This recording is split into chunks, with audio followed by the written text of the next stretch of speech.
Hi friends, welcome back to my YouTube channel. ಯಾರೆಲ್ಲ ನಮ್ಮ ಚಾನಲನ್ನು ಸಬ್ಸ್ಕ್ರೈಬ್ ಮಾಡದೆ ನೋಡ್ತಾ ಇದ್ದೀರಾ, ಪ್ಲೀಸ್ ಸಬ್ಸ್ಕ್ರೈಬ್ ಮಾಡಿ, ಸಪೋರ್ಟ್ ಮಾಡಿ ಫ್ರೆಂಡ್ಸ್. ನಿನ್ನ ಜೊತೆ ನನ್ನ ಕತೆ ನಾಳಿನ ಸಂಚಿಕೆಯಲ್ಲಿ ಏನಾಗುತ್ತೆ ಅಂತ ನೋಡೋಣ ಬನ್ನಿ. ಸಂಚಿಕೆ ಶುರುವಿನಲ್ಲಿ ನನ್ನ ತಮ್ಮ ರಮಣ್ಗೆ ಈ ರೀತಿ ಎಲ್ಲ ಆಗಬಾರ್ದಾಗಿತ್ತು. ನನ್ನ ತಮ್ಮ ರಮಣ್ಣು ಚೆನ್ನಾಗಿದ್ದಿದ್ರೆ ಇವತ್ತು ಎಲ್ಲರ ಜೊತೆನೂ ಖುಷಿಯಾಗಿರ್ಬೋದಾಗಿತ್ತು. ಮಾಡಿರೋ ಅನ್ಯಾಯದ ಕೆಲಸದಿಂದ ಅವನ ಜೀವನ ಅವನೇ ಕಳ್ಕೊಳ್ಳೋ ಹಾಗಾಯಿತು. ಸಂಗೀತ ಹೇಳ್ತಾ ಇರ್ತಾರೆ.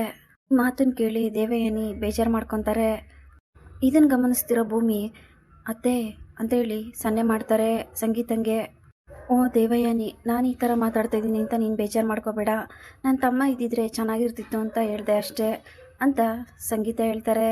ತಮ್ಮನೂ ಕೂಡ ಶ್ರಮಜೀವಿಯಾಗಿ ಕೆಲಸ ಮಾಡಿಕೊಂಡು ನಿಯತ್ತಿಂದ ಇದ್ದಿದ್ರೆ ಈ ರೀತಿ ಎಲ್ಲ ಆಗ್ತಾನೆ ಇರಲಿಲ್ಲ. ಮೊದಲೇ ಬೇಜಾರಲ್ಲಿ ನಿಂತಿದ್ದಂಥ ದೇವಯಾನಿ ಸಂಗೀತ ಈಗ ಬೇಜಾರಾಗೋಂಥ ಮಾತೆಲ್ಲ ಯಾಕೆ, ಬೇಡ ಬಿಟ್ಬಿಡು ಅಂತ ಹೇಳ್ತಾರೆ. ಇವತ್ತು ಇನ್ವೆಸ್ಟರ್ ಸಿಕ್ಕಿರೋದು ನಮ್ಮ ಅಶ್ವಿನಿ ಕಡೆಯಿಂದ. ನಮ್ಮ ಮನಸ್ವಿನಿ ಕರ್ಕೊಂಬಂದಿರೋ ಇನ್ವೆಸ್ಟರ್ ಅಂದರೆ ಏನು ಸುಮ್ಮನೆನಾ ಅಂತ ಮನಸ್ವಿನಿನ ಹೊಗಳೋದಕ್ಕೆ ಶುರು ಮಾಡ್ತಾರೆ. ರಾಣ ಅವರು ತುಂಬ ಒಳ್ಳೆಯವರು ಅಂತ ಶ್ರವಣ್ ಬೇರೆ ಹೇಳ್ಬಿಟ್ಟಿರ್ತಾನೆ. ರಮಣ್ ಹೇಳ್ದ ಅಂತೇಳಿ ರಮಣ್ ಕೂಡ ತುಂಬಾ ಖುಷಿಯಾಗಿರ್ತಾರೆ. ನಮ್ಮ ಮನಸ್ವಿನಿಯಿಂದ ಈ ಮನೆಗೆ ತುಂಬ ಒಳ್ಳೇದಾಗ್ತಾ ಇದೆ, ನಮ್ಮ ಮನಸ್ವಿನಿ ತುಂಬ ಒಳ್ಳೆಯವಳು, ಅವಳು ಒಳ್ಳೆ ಗುಣಕ್ಕೆ ಎಲ್ಲದೂ ಒಳ್ಳೇದೇ ಆಗ್ತಾ ಇದೆ ಅಂತೇಳಿ ಮನೆಯವರೆಲ್ಲ ಮನಸ್ವಿನಿನ ಹೊಗಳ್ತಾ ಇದ್ರೆ ಸೈಡಲ್ಲಿ ನಿಂತ್ಕೊಂಡು ಅಜಿತ್ ಮತ್ತು ಸತ್ಯಣ್ಣ ಇದನ್ನೆಲ್ಲ ಕೇಳಿಸ್ಕೊತಾ ಇರ್ತಾರೆ. ಅಲ್ಲ ಸತ್ಯಣ್ಣ, ಅಶ್ವಿನಿ 25 ವರ್ಷದವಳಿನ್ನು, ಅವಳಿಗೆ ಯಾರೋ ಇನ್ವೆಸ್ಟರ್ 25 ಕೋಟಿ ಆಗ್ತವ್ರೆ ಅಂದರೆ ಇದೆಲ್ಲ ನಂಬೋದಕ್ಕೆ ಸಾಧ್ಯನಾ ಅಂತ. ಅವಳ ಬ್ಯಾಕ್ಗ್ರೌಂಡು ಬೇರೆ ಇನ್ನೇನೋ ಇದೆ. ಇದನ್ನ ಹೇಗಾದರೂ ಮಾಡಿ ಇವಳಿಂದ ಯಾರಿದ್ದಾರೆ ಅಂತ ನಾನು ತಿಳ್ಕೊಳ್ಳೇಬೇಕು, ನಾನು ತಿಳ್ಕೊತೀನಿ ಅಂತ ಅಜಿತ್ ಸತ್ಯಣ್ಣ ಹತ್ರ ಹೇಳ್ತಾರೆ. ಸತ್ಯಣ್ಣ ಮತ್ತು ಅಜಿತ್ ಇದೇ ವಿಷಯದ ಬಗ್ಗೆ ಡಿಸ್ಕಸ್ ಮಾಡ್ತಾ ಇರಬೇಕಾದ್ರೆ ಒಂದು ಐಡಿಯಾ ಬರುತ್ತೆ. ಸತ್ಯಣ್ಣ, ನನಗೊಂದು ಐಡಿಯಾ ಬಂದಿದೆ. ಏನು ಗೊತ್ತಾ ಸತ್ಯಣ್ಣ, ಇವಾಗ ಈ ಮನಸ್ವಿನಿ ಯಾರು ಅಂತ ನಾನು ಕಂಡುಹಿಡಿತೀನಿ, ಇವಳ ಬಾಯಿಂದನೇ ಸತ್ಯ ಹೊರಗೆ ಬರೋ ರೀತಿ ಮಾಡ್ತೀನಿ ಅಂತ ಹೇಳಿ ಭೂಮಿಗೆ ನೀನು ಹೀಗೆ ಮಾತಾಡಬೇಕು ಅಂತ ಎಲ್ಲ ಹೇಳಿಕೊಡ್ತಾರೆ. ಈ ಕಡೆ ಅಶ್ವಿನಿ ಫೋನ್ ನೋಡ್ತಾ ಕೂತಿರ್ತಾಳೆ. ಅಲ್ಲಿಗೆ ಭೂಮಿ ಬಂದು ಅಶ್ವಿನಿಯವರೇ ಕಾಫಿ ತಗೊಳ್ಳಿ ಅಂತ ಕಾಫಿ ಕೊಡ್ತಾಳೆ. ಇವರಿಬ್ರು ಮಾತಾಡ್ತಾ ಇರೋದನ್ನ ಸತ್ಯ ಮತ್ತು ಅಜಿತ್ ಇಬ್ರು ಮರೇಲಿ ನಿಂತ್ಕೊಂಡು ನೋಡ್ತಾ ಇರ್ತಾರೆ. ನಿಮಗೆ ಬುದ್ಧಿ ಬಂದಾಗಿಂದನೂ ನೀವು ಆಶ್ರಮದಲ್ಲೇನ ಇದ್ದಿದ್ದು, ಆಶ್ರಮದಲ್ಲೇನ ಬೆಳೆದಿದ್ದು ಅಂತ ಭೂಮಿ ಕೇಳ್ತಾಳೆ.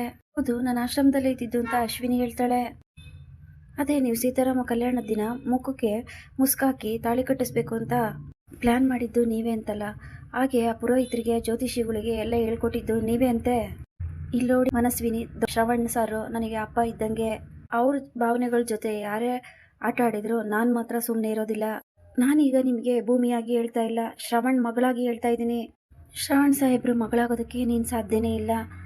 ನೀನು ಮನಸ್ವಿನಿ ಅಲ್ಲ ಅಂತ ನಮಗೆಲ್ಲ ಚೆನ್ನಾಗಿ ಗೊತ್ತಿದೆ. ಈ ಮನೆಯಿಂದ ನೀನು ಆದಷ್ಟು ಬೇಗ ಜಾಗ ಖಾಲಿ ಮಾಡು. ಈ ಮನೆಯಿಂದ ಎಷ್ಟು ಬೇಗ ಹೊರಗೆ ಹೋಗ್ತೀಯೋ ಅಷ್ಟು ಒಳ್ಳೇದು. ಅಂತಂದರೆ ಈ ಭೂಮಿಯ ಇನ್ನೊಂದು ಮುಖ ನೀನು ನೋಡಬೇಕಾಗುತ್ತೆ. ಭೂಮಿ ಅಂದರೆ ಏನಂತ ಅಂದ್ಕೊಂಡಿದ್ಯಾ, ಇವರೆಲ್ಲ ನನ್ನವರು, ಈ ಮನೆಯವರೆಲ್ಲ ನನ್ನ ಸ್ವಂತದವರು. ಏನಾದರೂ ಕೆಟ್ಟದ್ದು ಮಾಡೋಕ್ಕೆ ನೀನು ಬಂದರೆ ನಾನು ಬಿಡೋದಿಲ್ಲ. ಇವರೆಲ್ಲರೂ ನನ್ನವರು ಅಂದರೆ ಇವರೆಲ್ಲರ ಜವಾಬ್ದಾರಿ ನಂದು. ನನ್ನವ್ರಿಗೆ ಏನಾದರೂ ಹೆಚ್ಚು ಕಡಿಮೆ ಆದರೆ ನಿನಗೆ ಗ್ರಾಚಾರ ಬಿಡಿಸ್ಬಿಡ್ತೀನಿ. ನೀನು ಎಲ್ಲಿಂದ ಬಂದಿದೆಯೋ ಅಲ್ಲಿಗೆ ಹೋದರೆ ತುಂಬ ಒಳ್ಳೆಯದು. ಆದಷ್ಟು ಬೇಗ ಇಲ್ಲಿಂದ ಹೋದರೆ ನೀನು ಬದುಕೊಳ್ತೀಯ, ಇಲ್ಲ ಅಂದರೆ ನೀನು ಬದುಕೋದಕ್ಕೆ ಸಾಧ್ಯನೇ ಇಲ್ಲ. ಇದನ್ನೆಲ್ಲ ಕೇಳಿಸ್ಕೊಂಡು ಅಶ್ವಿನಿ ಫುಲ್ ಟೆನ್ಷನ್ ಆಗಿ ಭಯಪಡ್ತಾ ಇರ್ತಾಳೆ. ಇದನ್ನು ಮರೆಯಲ್ಲೇ ನಿಂತ್ಕೊಂಡು ಕೇಳಿಸ್ಕೊತಾ ಇರೋ ಅಜಿತ್ ಮತ್ತು ಸತ್ಯಣ್ಣ ಅಶ್ವಿನಿ ಭಯಪಡ್ತಾ ಇರೋದನ್ನು ನೋಡ್ತಾ ಇರ್ತಾರೆ.